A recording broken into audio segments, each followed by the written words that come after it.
Hello friends, after a long time, Jurisprudence has come with another video of Analytical School. In our previous video, we have discussed uh, regarding the introduction of the school of jurisprudence, and now we have come up with the Analytical School part. Okay, this is the first part, and the second part is coming up within a week. We hope so. And now we are going to discuss about the Analytical School. Okay, and today we'll be covering the Bentham part, and then the next part will be covering the Austin part.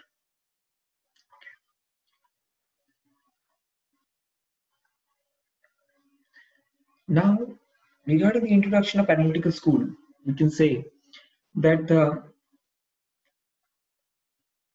after the the theory of the natural law, this school was basically propounded the theory of legal positivism, and the main protagonist of this school is the Jeremy Bentham and the John Austin.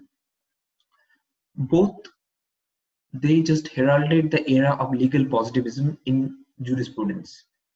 This school was established in beginning of the 19th century. Okay, and this school treated that law as a command or imperative of the sovereign, and because of this also this school is called as the imperative school. And this school also takes for granted the developed legal system and proceeds logically to analyze its basic concepts. Okay, and this school basically most important to the relation of states and the command of the state, what a state conceives as a law. All those things are really important in this theory. Okay, now we are going to the founder of analytical school. Who is the founder of analytical school? As you all people know, the Jeremy Bentham is the founder of analytical school, and now we can say that John Austin is the father of English jurisprudence. Okay, so regarding Bentham, we can say that he is the founder of analytical school. Not only that, okay, he actually propounded the theory of legal positivism. Okay, and whatever the John Austin has said, John Austin barely just paraphrased the Bentham's theory. Okay, the main founder was Jeremy Bentham. The base was created by the Jeremy Bentham, and the Austin after that just build another structure and develop structure on that base. Okay. Now we are going into Jeremy Bentham's theory, what he has propounded. As I have told you, that Jeremy Bentham was the founder of analytical school. Not only that, he has given the concept of law for the first time. Okay, and is another very important theory that he has given regarding the utilitarian individualism. Okay, the first we are going into the concept of law. He said, okay, for LLM student, this is very important. He said that law is the assemblage of science, declaration, abolition, conceived or adopted by the sovereign state. Okay, this may come as an who said this in CLAT LLM exam. Okay, so you have to remember this line. Not only that, we will discuss what is the actual meaning of this sentence in a nutshell. Okay, next slide. So Bentham's concept of law basically deals with these things. Okay, these several things. If we divide that concept, that previous line, what he has said about the definition of concept of law, and after that, if we divide that line, we can part several parts of those that definition. Okay, now we can say regarding the source and the subjects, objects, extent, aspect, force of law, remedial appendages, and expression. Okay, all those things are there. So we just briefly go into those things. Okay, without wasting our time. Now, source. What is the source? Source is the will of the sovereign, the state. When state wants to have a law, he will have it. Okay, that is the source. Okay, it is the will of the sovereign. Then the subjects. Subjects, it totally depends on the uh, law.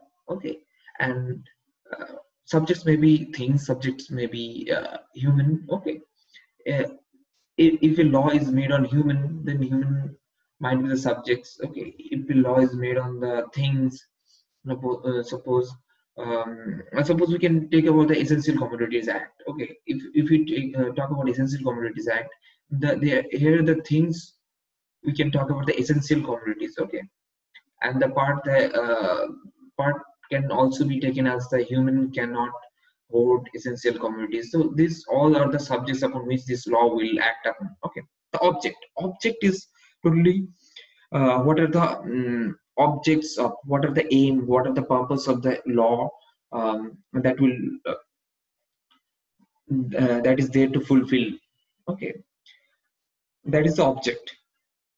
Okay, it might its purpose is to just maybe in regarding, we can say, of the motor vehicles rules regulation. The object of rules of traffic rules is to curb your speed limit. Okay, that's the object of traffic rule.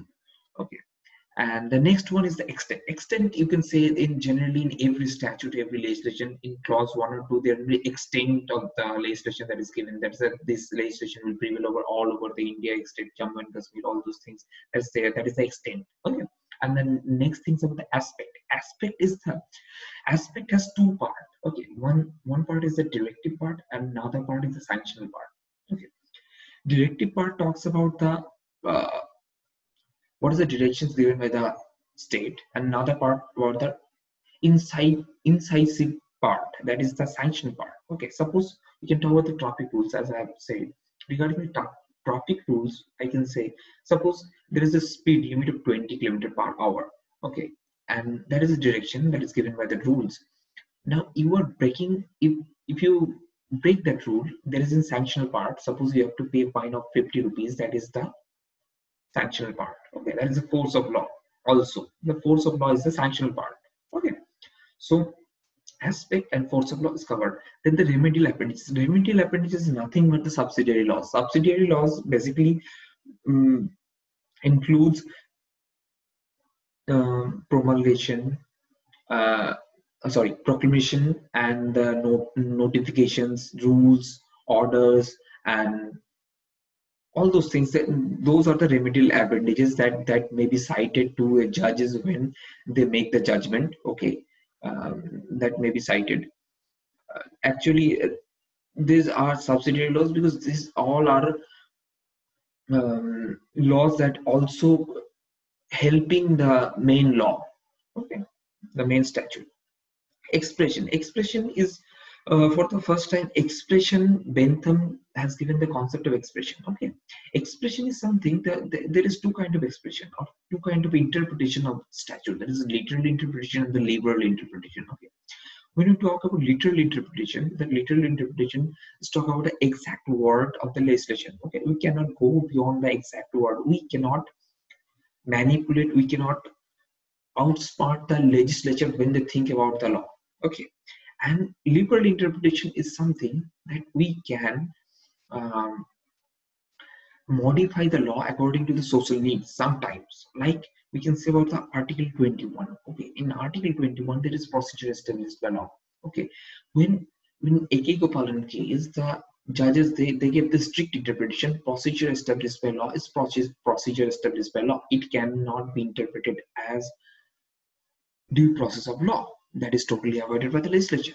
But later in 1980 or 1985, during that time when the judgment came in Menegandhi Minaulis, they gave the backdoor entry to due process of law over the procedure established by law. They said the due process of law, procedure established by law is also kind of and part of due process of law.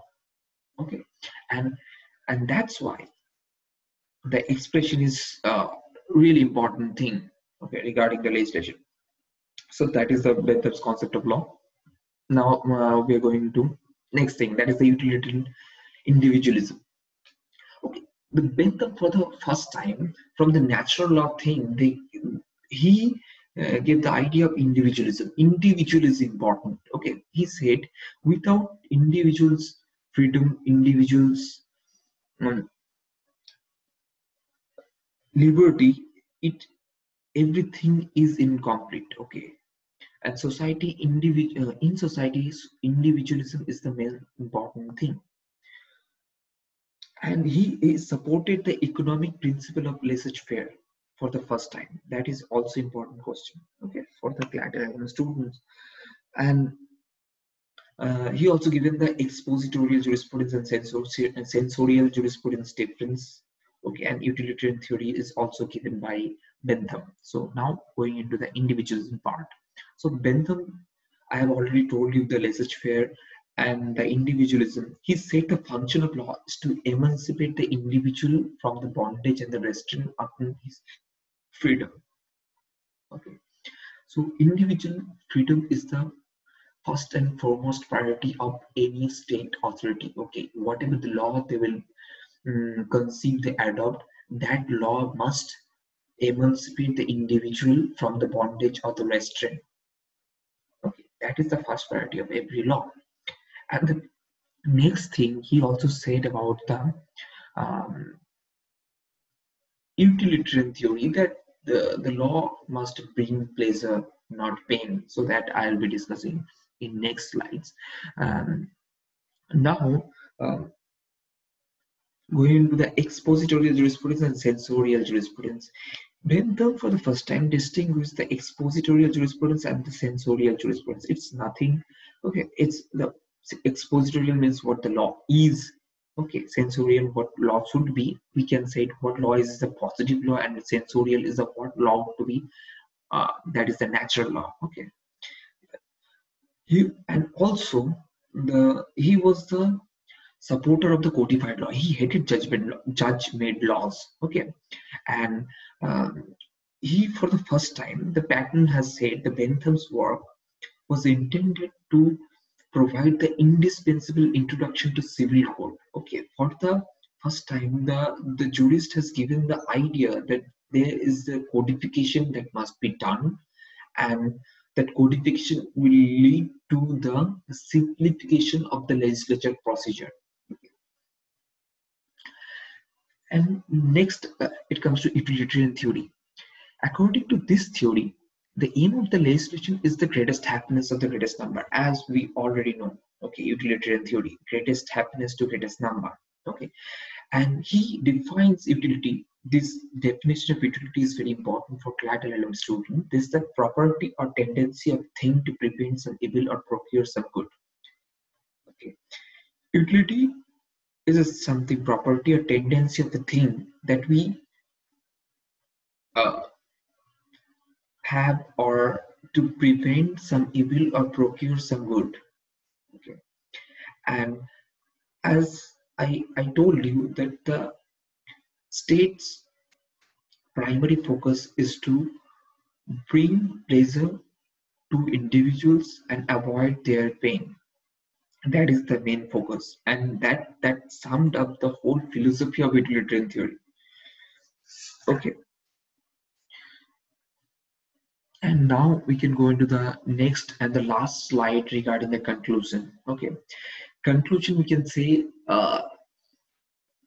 Bentham has really founded the era of legal positivism. He showed that there is the natural, beside the natural law, there is another law called the positive law. Okay, the man-made law.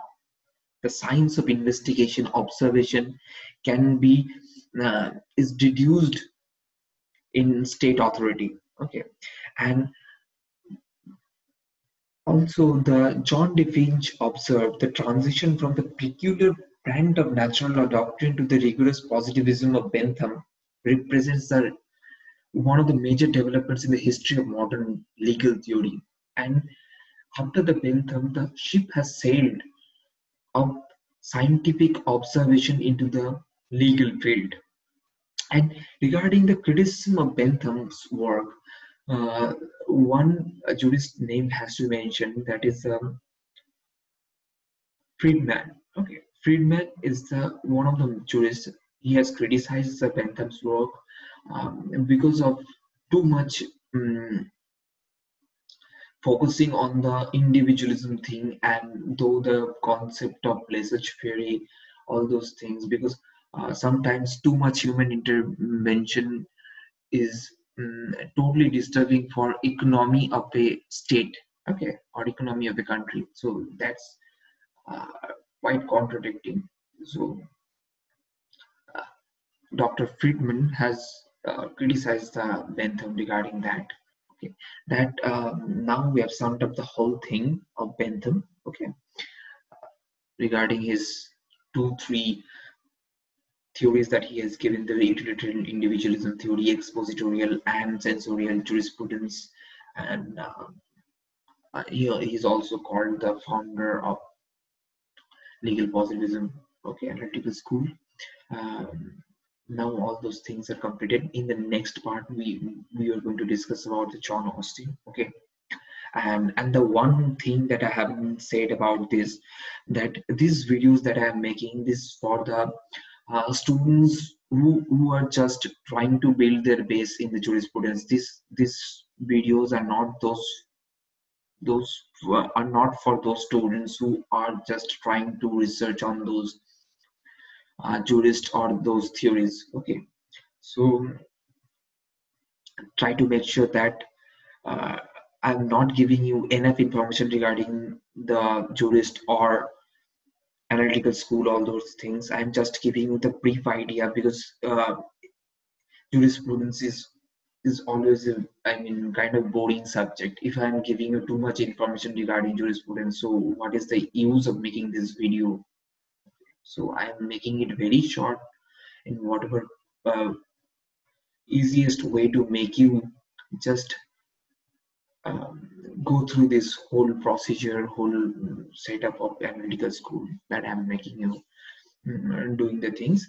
And also another thing regarding the Research Academy, as you know, the Research Academy is providing the all the collateral courses, jurisprudence, constitution, and the criminal law, international law, and tort. All those things are courses are given by the Research Academy. So kindly go enroll in the courses. You can have it. And also one thing, we have our special offer in All India LLM Contains course. Okay, that is 500 rupees discount for this month, for this week. Okay, you can go and enroll for that also. Okay, and also don't forget to subscribe our channel, because if you subscribe, you will stay updated on CLAT LLM and judiciary exams related topics. Also, um, stay focused, and the next part is coming up soon regarding the analytical school second part. Thank you.